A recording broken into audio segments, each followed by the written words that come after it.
Good evening. Welcome back to our Old Testament studies. We're in Genesis chapter 43. Genesis 43. 50 chapters. We're making our way through here. We started with chapter 1. Remember, Jacob sent his boys down, the old man Jacob sent his boys down to Egypt during the famine because he heard there was bread in Egypt. And they went down, they brought the bread back, and it scared them to death when they opened their sacks up. Their money had been put back in there too. Now, they didn't know the man they were dealing with was their little brother Joseph after that's been gone 17 years or so. More than that, it seemed like it's closer to 20 years they had since they'd seen him. Because he was 17, I think, and they put him in the pit, and he's close to 40 when they meet him down here. So, they've come home, they brought the bread, the grain back. They like to got in trouble, they thought. Remember, he was being harsh with them, he was kind of testing them. And they left one brother down there, old Simeon, he's sitting in jail waiting for them to come back. It looks to me like they had just left Simeon in jail forever. If they hadn't run out of food again, they got to go back. Of course, Joseph would eventually, I think, told him what was going on and let his brother out of jail down there. But let's pick up here, 43. They've come home and they've went through all the grain now. The famine's still going on up in the Canaan. So the famine was sore in the land, and it came to pass when they had eaten up the corn which they brought out of Egypt. It's all gone now, and still nothing growing. No rain's come yet. As I'm teaching this here tonight, it's raining really hard outside the church here at Cleveland Community Chapel, but there wasn't nothing going on in Canaan. The drought had eat everything up, and there's a sore famine in the land. So they've run out of what they brought back. And their father said to them, "Go again. You're going to have to go back to the grocery store in Egypt. Go again, buy us a little food." And Judah spake unto him, saying, "The man," they didn't know that was their brother Joseph, they're just going to refer to him as that man down there, "the man did solemnly protest unto us, saying, You'll not see my face, except your brother be with you." He wanted to see his little brother, but they didn't know why. Remember, they just told him they had a brother, and he said, "You're spies. If you've really got a brother, bring him back and let me see." And said, Judah's telling their daddy this now, that he said, "We can't come back unless we bring that little brother Benjamin with us, because Simeon's in jail, and that's the only way he can get out, except your brother be with you." So Judah goes on, verse 4, and says, if you'll send our brother with us, we'll go down and buy you some more food.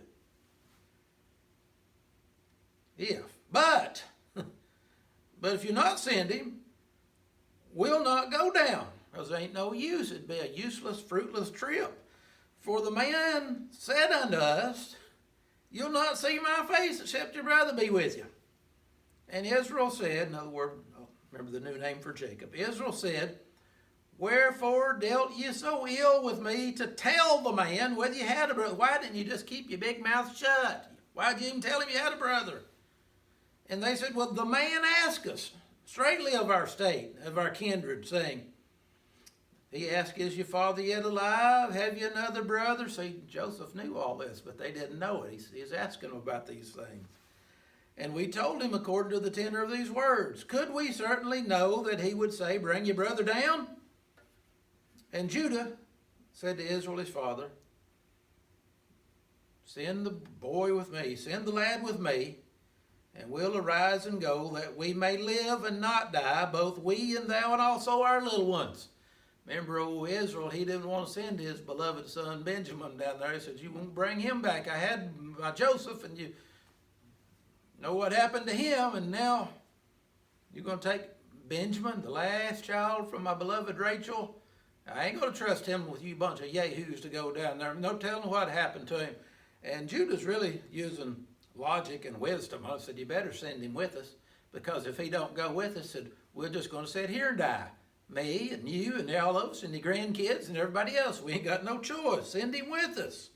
And he goes on, verse 9, and says, I'll be surety for him. I'll be responsible for him. Of my hand thou shalt require him. If I bring him not to thee and set him before thee, then let me bear the blame forever. I'll be responsible. He'd been bearing that guilt and blame all these years about Joseph, didn't he? For except we had lingered, surely now we'd return the second time. And their father Israel said unto them, If it must be so, now do this. and take the best fruits in the land in your vessels. And you think, well, I didn't think there's nothing in the land, but we're going to find out, well, there just wasn't any grain this year, but apparently they've got some nuts, and well, there's a grocery list down here too. Take him a gift in your vessels and carry down the man a present, a little balm, a little honey, spices, myrrh, nuts, and almonds. We've got some of that. Take it down there and give it to a present so we can buy some wheat grain back from him. And take double money in your hand. Take that money back that's in your sack and take money to buy the new. And the money that was brought again in the mouth of your sacks, carry it again in your hands. Peradventure it was an oversight. Perhaps it was just a mistake. Take also your brother and arise and go again to the man. Now you know what the brothers is thinking. We're going to take that money back down there and they're going to arrest us right away for stealing it. It was a trick to them, they thought. And God Almighty give you mercy before the man. That's Israel said, go, take what you need, and may God Almighty give you mercy before that man. And you and I Christians, we know this, that it was because of the man Jesus that God Almighty is able to give us mercy. He'll say, get mercy before the man that he may send away your brother, Simeon, your other brother, and Benjamin. Maybe get everybody back. If I be bereaved of my children, Israel says, I'm bereaved. Ain't got any choice. Between a rock and a hard place, the devil and deep blue sea. And the men took that present, and they took double money in their hand, and Benjamin, and they rose up, and they went down to Egypt. And they back down in Egypt now weeks later, and they're standing before Joseph, whom they don't know is Joseph. It's just some Egyptian dude they're dealing with down there, but it's actually their brother. And when they think he's dead, right? Verse 16. And when Joseph saw Benjamin with them, he said to the ruler of his house, bring these men home and slay and make ready. Make a big meal for them, and these men will dine with me at noon. I want to bring them home to my house for a big lunch today. Have lunch with me. Now, this is going to scare them to death. They just they're strangers from another land to come down here and buy food, hopefully from these Egyptians. And the Egyptian looks at him and says, you come to my house. And the man did as Joseph bade. And the man brought the men to Joseph's house. And the men, the brothers, they were afraid because they were brought to Joseph's house. And they said, it's because of the money that was returned in our sacks at the first time we brought in, that he may seek occasion against us. We've had it. He's going to fall upon us, and he's going to take us for bondmen, and our asses were done for. And they came near the steward of Joseph's house, and they communed with him at the door of the house and said, they're going to try to smooth it over with the steward in Joseph's house. Now try to explain what happened.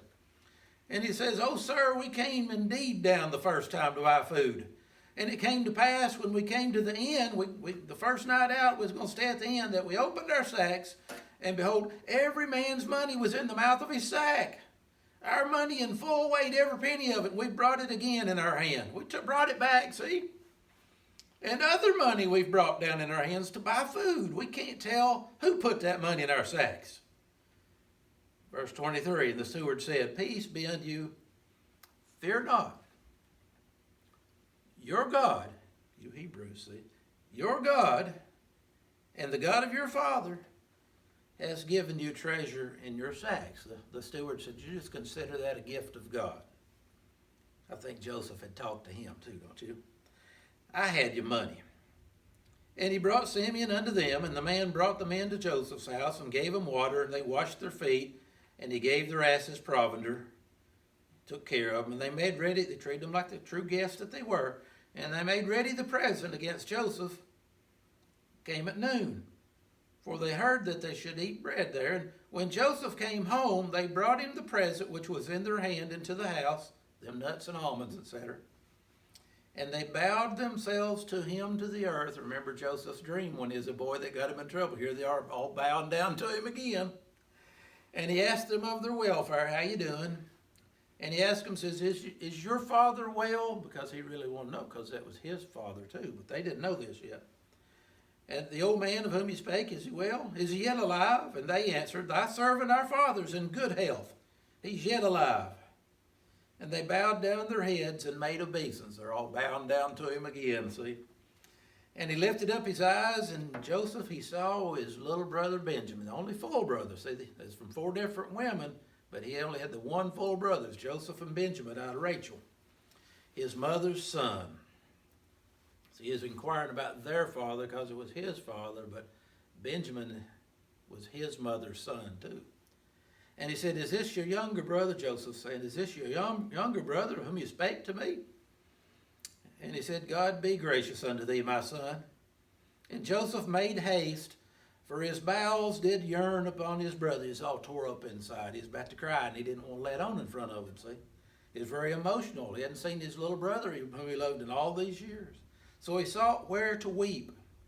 And he entered into his chamber. He went back to his personal private room, and he wept there. And then he got done. He got up and he washed his face. And he went out and restrained himself, we'd say, from crying, and said, "Set on the bread," and they set for by himself and for themselves and for the Egyptians. There's look like three groups here, the Hebrew brothers, there's Joseph, and the Egyptians. You say, well, why is not Joseph eating with the Egyptians? And it's explained here, because the Egyptians thought they was too good to eat with anybody else. They had to all eat among themselves, because the Egyptians might not eat bread with the Hebrews, for that's an abomination to the Egyptians. And I can interject as a Christian pastor right here, that there was never anybody better than Jesus, the only sinless man, but Jesus didn't consider himself too good to eat with anybody else. That's what he got in trouble for in the Gospels. Remember, that man eats with sinners, the religious muckety-muck said back in that day. And I always say, amen, I'm glad he fellowships with us sinners, ain't you? And they set before him the firstborn. Now they're all sitting there eating, and they look around, and apparently Joseph he's assigned seat. Remember, you go to the little fancy banquets, and you got your name on the table where you're supposed to sit at, and they've all sat down where they're supposed to sit at, and they look around, and they realize, hey, how did he know that? They put them in order by their birth order. They set before him the firstborn according to his birthright, and the youngest according to his youth. And the men marveled at one another. They kept looking around thinking, what's up? How does he know which order we're supposed to be in? And he took and sent messes unto them, which still, this 1611 King James Version, sent messes unto them, portions. We still use that word like the mess tent at the military, or a mess kit. It's a portion, hold a portion of food here. He sent messes unto them from before him, but Benjamin's mess or portion was 5 times as much as the older brothers were. Now, I'm assuming that, you might say Joseph likes him best, but I also think that Joseph's putting the rest of them to a test to find out if they're as jealous of him as they were of Joseph when he was their younger brother growing up with them back there. So he gives him 5 times more, and we're going to see how they react later, I guess, here. But Benjamin's mess was 5 times as much as theirs.